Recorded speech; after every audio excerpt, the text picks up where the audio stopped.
예, 금요 칼럼 하겠습니다.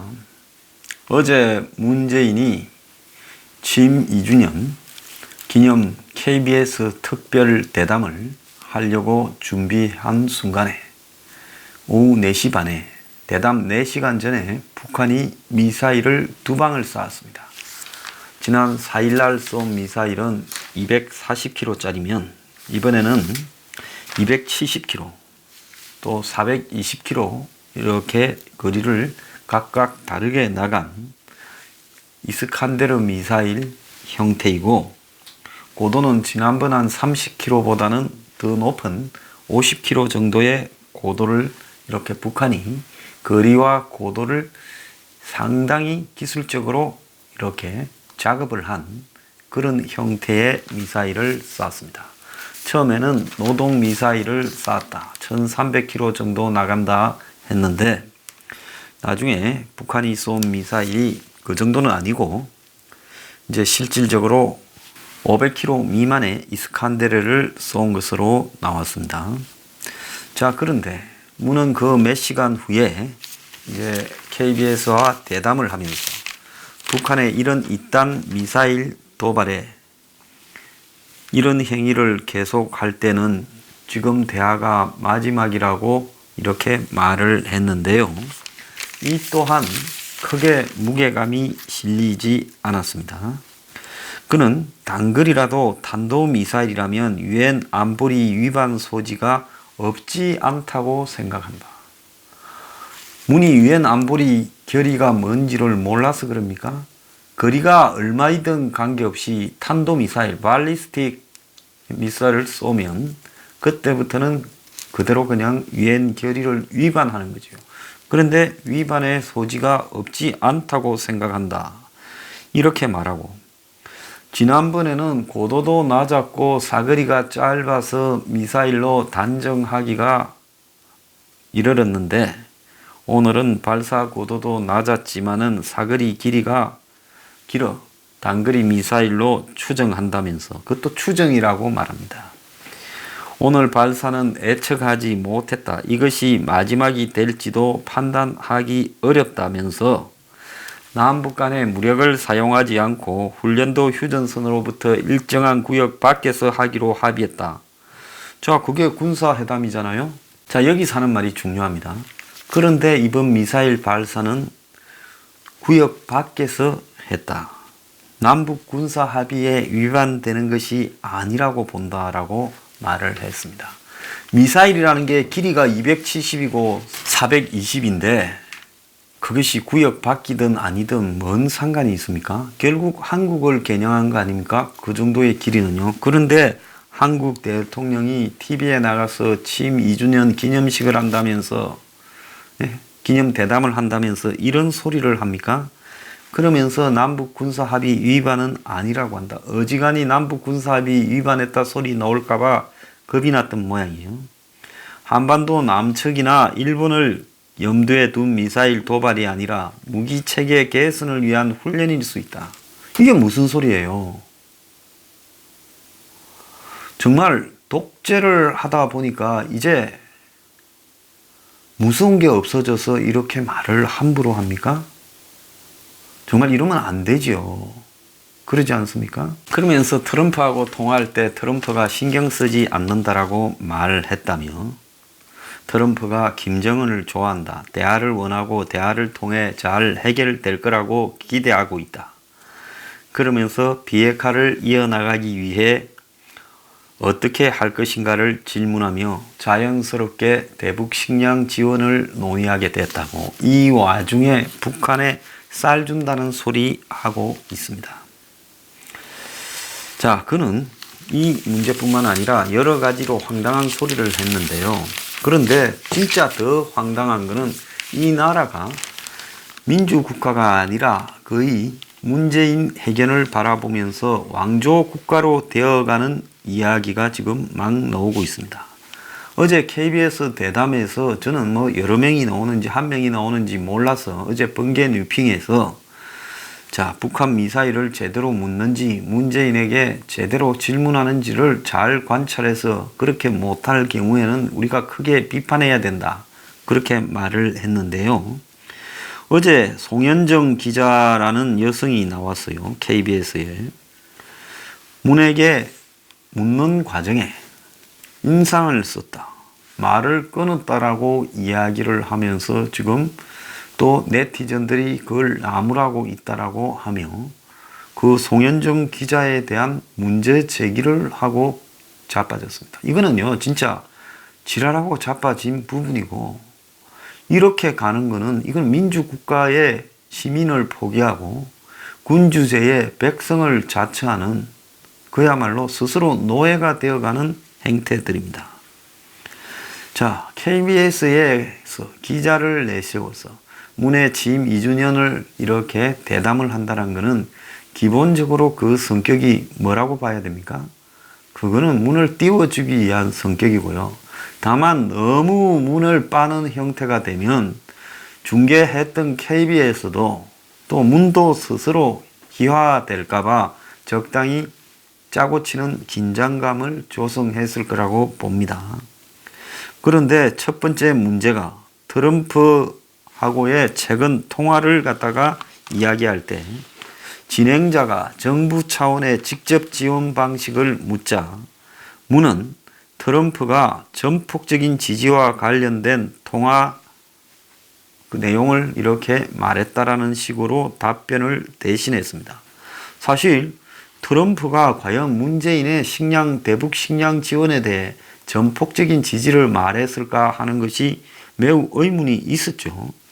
그런데 문재인은 한국의 대북 인도적 지원에 대해 절대적으로 축복한다는 말을 전해달라며 자신은 굉장히 아주 좋은 일이라고 생각하고 있다고 발표해달라, 이렇게 말했다고 전했습니다. 이에 진행자가 트럼프의 지지 부분은 충분히 시청자들에게 전달된 것 같다며 다음 질문으로 넘어가려 하자 문재인은 트럼프가 그렇게 서너 번 부탁할 정도였다라며 식량 지원 방식은 남북협력기금에서 사용해야 된다고 말을 더 이어갔어요. 실제 문은 이번 대담에서 한미 정상통화 비하인드 스토리를 들려주려고 열심히 준비했던 것으로 알려졌습니다. 그 이유는 뭐 때문에 그렇겠습니까? 북한에 쌀을 주려고 작정을 하고 있는 단계에서 지금 트럼프와의 통화 내용을 미국은 이 대북 쌀 지원에 대해서 전혀 밝히지 않았고, 백악관은 그냥 문이 그렇게 하기로 한 부분에 대해서 미국이 그냥 인정한다라는 수준의 이야기를 했고, 그리고 이제 실무적으로 흘러나온 이야기는 얼마만큼 주느냐에 따라 상황이 다르지 하고 미국은 입장을 가지고 있는 걸로 알려지고 있습니다. 자, 주로 문이 이야기했고 트럼프는 아마 마지못해 그래 잘 해봐라 하는 수준으로 이야기했을 거고, 그런데 지금 어제 북한이 미사일이 날아가고 난 뒤에 청와대에서는 갑작스러운 북한 미사일 발사 때문에 그 부분이 줄어들까 우려했을 정도로 준비했다. 그러니까 트럼프가 북한의 대북 식량 지원을 지지했다라는 말을 아주 상세하게 하려고 했는데 너무 길어지니까 진행자가 좀 잘랐다는 겁니다. 그런데도 문은 계속 말을 했다는 거예요. 그래서 자연스러운 흐름이 아니다는 겁니다. 대담 중 진행자는 문의 말을 자주 끊거나 기습 질문을 던지기도 했다. 야당에서 문을 맹공할 때 사용하는 독재자라는 말도 등장을 했다. 진행자는 청와대가 주도해 야당의 의견을 전혀 반영하지 않고 전국을 끌어가고 있다라는 판단을 하고 있기 때문에 한국당에서는 문을 독재자라고 이야기하는 것 아니겠느냐, 이렇게 말을 했는데, 그러면서 독재자라는 말을 들었을 때 느낌이 어쨌느냐 물으니 문은 처음에 살짝 웃다가 곧장 패스트트랙 성격을 언급하며 불쾌감을 드러내고 물리적인 저지를 하지 않기로 해놓고 그 해법으로 패스트트랙이라는 해법을 마련한 것이다. 그랬는데 그 해법을 선택하는 걸 가지고 독재라고 하는 것은 좀 맞지 않는 이야기다. 패스트트랙이라는 걸 그야말로 이 국회 선진화법상 일방적으로 이렇게 밀어붙이고 몸싸움 하는 것을 하지 못하게 하는 건데, 그거를 하는데 한국당이 막은 것인데, 그걸 독재라고 하는 것은 맞지 않다 그랬습니다. 그런데 패스트 트랙을 하라 이런 부분들요, 솔직히 말하면 선거법을 가지고 다른 똘마니 야당들을 모아가지고, 그거 여당 2중대, 3중대, 4중대를 모아가지고 제1야당을 협의를 하지 않고 통과시키는 그런 것까지도 패스트 트랙으로 국민들이 동의하지 않았을 거라고 봅니다. 꼭 법에 자구를 정하지 않았다고 법의 문항을 가지고 나는 잘못하지 않았다라고 이야기하는 것은 민주주의 국가에서요, 그야말로 모든 것을 자구로 만들어서 정하는 것은 아니다는 겁니다. 그건 합의와 관습에 대한 부분과 또 자제에 관한 부분이에요. 미국 대통령 임기를요, 2번으로 제한하는 거 1952년까지 법에 없었어요. 근데 루스벨트가 2차 대전 핑계로, 대공황 핑계로 더한 거 말고는 모든 미국 대통령이 더 할 수 있어도 법에 없어도 전부 알아서 건국 이래 2번밖에 안 했던 겁니다. 자, 문은 이렇게 말장난을 하는 거는요, 민주주의적인 의지가 없다고 봐요. 어떻게 법이 모든 것을 규정합니까? 상식과 관습과 자제, 합의에 의해서 해야지요.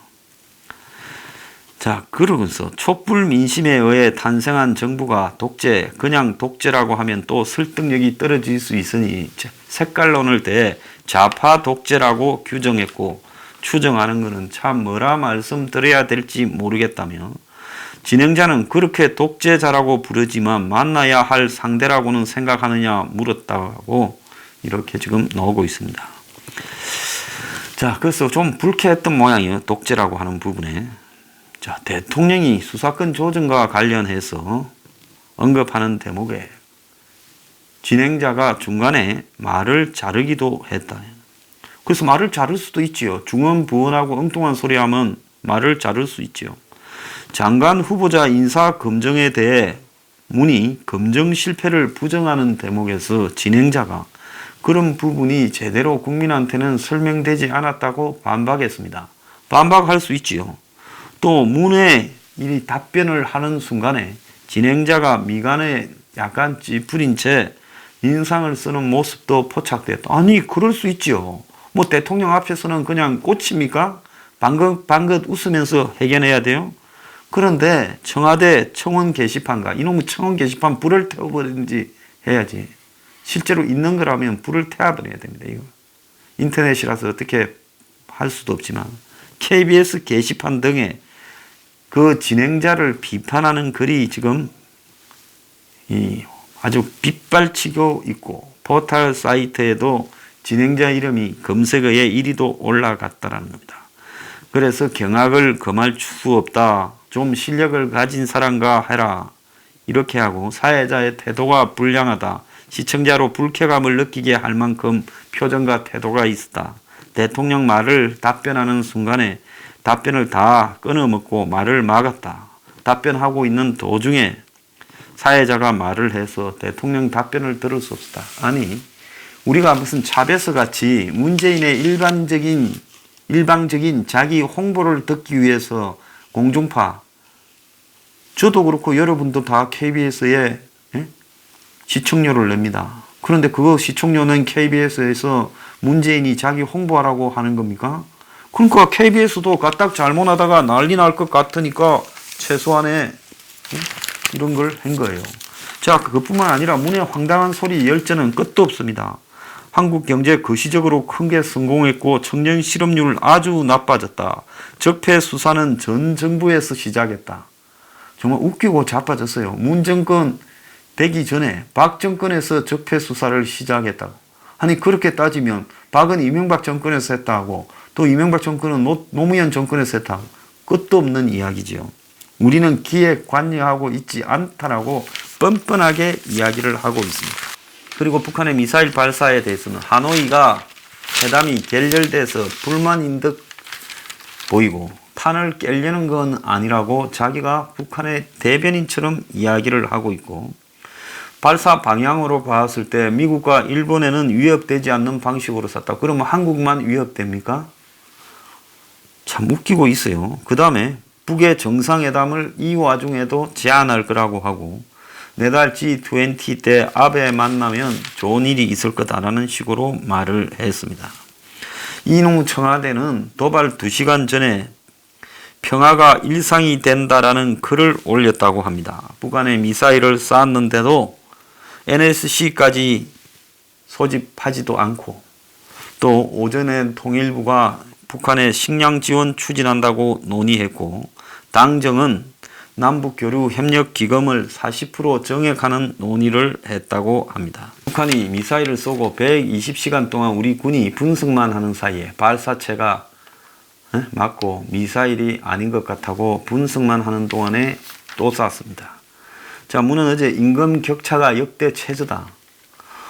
공식적인 임금 격차는 줄었지요. 최저임금을 올렸어요. 그런데 문제는 뭔가 하면 최저임금을 받던 사람들이 별로 없어져 버렸다.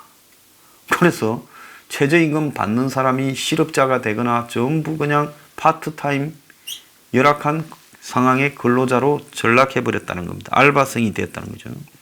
마이너스 성장이 걱정되는 대목인데 하반기에는 2% 성장할 거다. 2%대 성장할 거다. 자, 이것도 장하성이 하던 이야기죠. 자, 내년 연말이 되면 성장할 거다. 그럼 이 사람도 연말 전에 물러나려고 이런 말을 합니까? 이재용 회장을 만나면 친재벌이다. 그런 이분법적 시각에 벗어나야 합니다.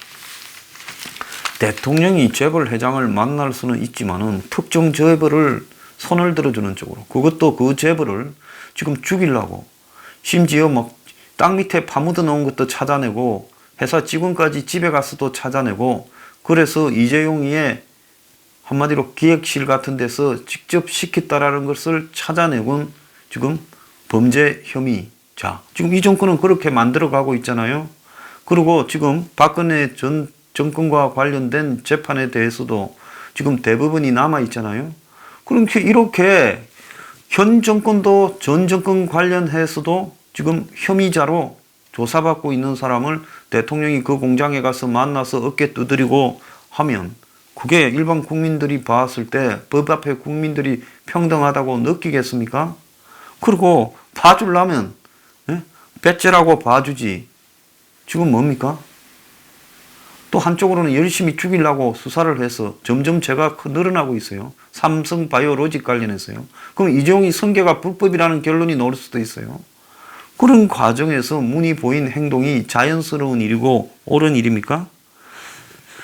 최저임금 인상은 공약의 얼매이기보다는 적정선을 찾아 결정해야 한다고 또 말을 썩 해서 빠져나가고 있습니다. 적정선은 지임기 끝날 때까지 못 찾을 겁니다. 자, 그리고 선적폐청산 후 협치라는 말, 살아있는 수사를 중단시킬 수 없다라고 원로들 보고 불러서 했다라는 말을 자기가 하지 않았다라고 이야기를 하고요. 여야가 지금 대치하고 있는 것은 여야정 상설 협의를 안 지켜서 그렇다는데 문재인이 야당을 대우를 해준 적이 있습니까? 특히 보수 야당들을요.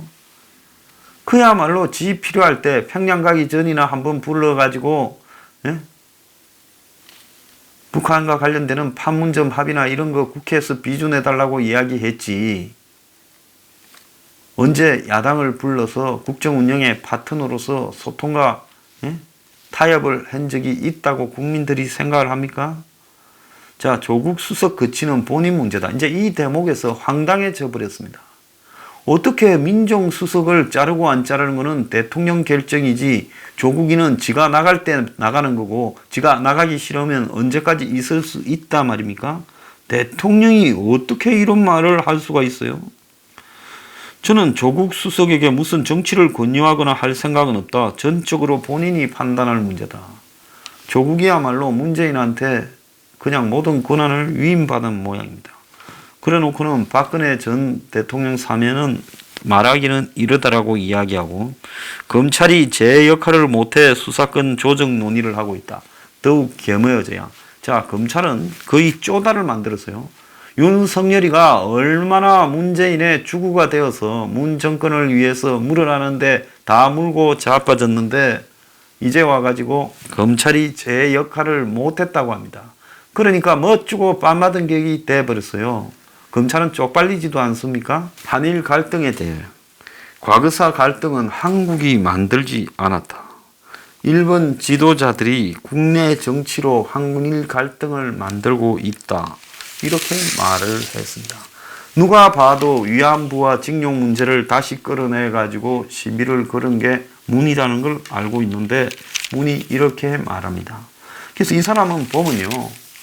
지금 2주년을 맞이해서도 현실 인식이 완전히 결여되어 있고 민주적으로 국가를 운영할 생각이 전혀 없고 앞으로도 더 심한 독재를 하고 경제가 이렇게 망가졌는데도 뭐가 잘못됐냐라고 뻔뻔하게 이야기를 하고 있습니다. 그런데 문제는 이 문재인이 문제라는 것은 세상이 다 알고 있습니다.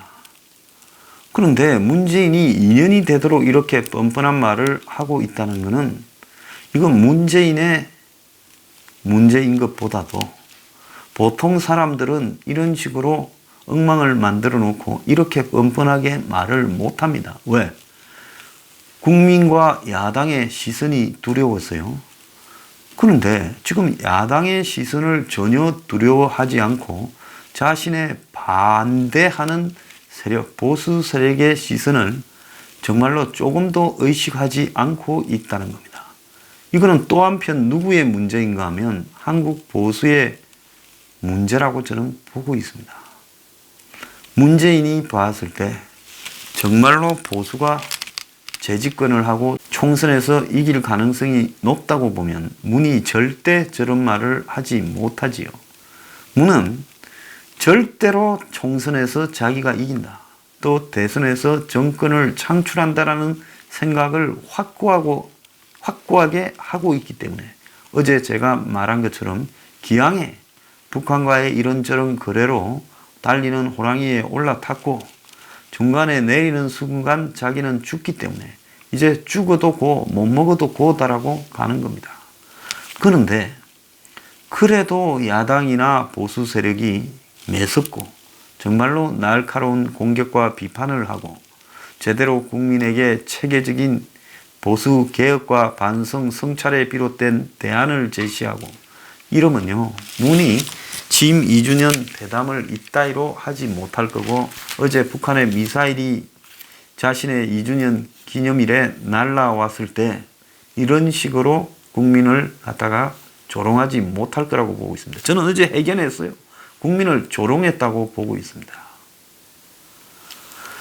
정말로 뻔뻔하기가 이루 말할 수 없을 정도입니다. 얼굴이 두껍고 진짜 검어야 속이 이 권력에 타고난 이런 능력을 발휘하는 것 아닌가 이렇게 생각하는데요.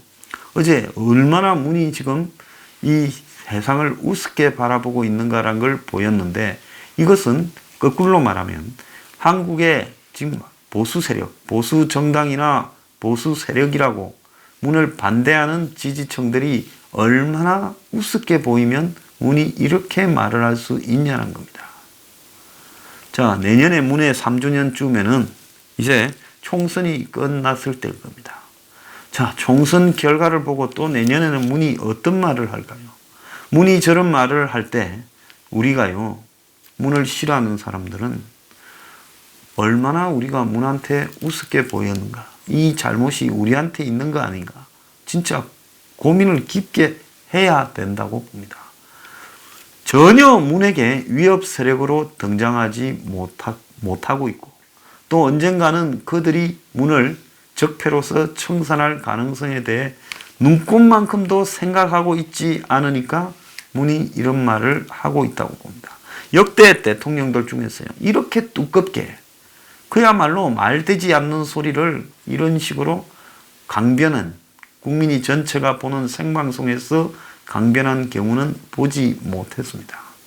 그래 놓고 하도 이런 소리를 강변하니까 앵커가 좀 끊고 약간은 인상을 쓰고 진행이 다소 매끄럽지 않았다고. 진행이 매끄러운 거는요, 서로가 상식적인 이야기를 하면 아주 매끄럽게 웃으면서 끝날 수 있습니다. 근데 문이 하도 비상식적인 소리를 하니까 앵커 입장에서 당혹스러움이 등장한 부분을 가지고 이제 앵커가 잘못됐다, 손봐야 된다고 합니다. 이게요, 지금 대한민국의 민주주의 수준입니다. 이런 짓거리를 하는 사람이요, 한둘이 아니라 수두룩하다는 겁니다. 세계 어느 나라도요, 이런 식으로 형편없는 짓거리를 하는 지지자들과 또 저렇게 황당한 소리를 하는 대통령을 가진 국민들은 없습니다. 문제는요, 저런 소리로 깔아뭉개도 그야말로 제대로 저항도 하지 못하고 빌빌 싸고 있는 보수 정당과 세력이 문제라는 겁니다. 정말 정신 차리지 않으면요, 문이 가는 게 아니라 뭐 댓글에 보면 온갖 문을 비판하는 글들이 넘쳐나지만요, 그거는 진짜 우리들끼리 자위에 불과한 거고 한 방에 보수 세력이 먼저 가버릴 수 있다는 겁니다. 이래 가지고는 안 됩니다.